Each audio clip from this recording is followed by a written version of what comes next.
చిత్తూరు జిల్లా పొంగునూరులో కార్యకర్తలతో సమావేశమయ్యేందుకు ఎంపీ మిథున్ రెడ్డి సిద్ధమయ్యారు. అయితే గొడవలు జరిగే అవకాశం ఉందన్న ముందస్తు సమాచారంతో తిరుపతిలో ఆయనను పోలీసులు గృహ నిర్బంధం చేశారు.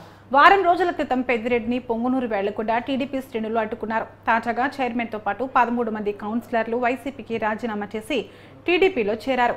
ఈ క్రమంలో కార్యకర్తలతో సమావేశం నిర్వహించాలని ఎంపీ భావించారు.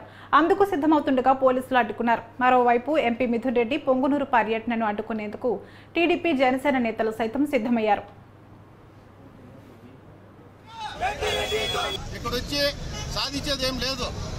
దాదాపు 5 సంవత్సరాలు మీరే ఉన్నారు అధికారంలో.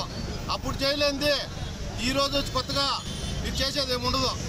ఆ రోజు కేసులు ఏమన్నా మాట్లాడితే టీడీపీ వాళ్ళు ఇంట్లో కాలు బయట పెట్టాలంటే 307 లే SC ST కేసులు, అటెంప్ట్ మటలు, ఇవే కేసులు పొద్దుగూక ఎప్పుడు చూసినా కూడా మా చంద్రబాబు నాయుడు గారిని కానీ కుప్పంలోకి రానివ్వడానికి ఆయన ఎన్ని ప్రయత్నాలు చేసినా పూర్తిగా అడుగడుగున అడ్డుకోవడం జరిగింది.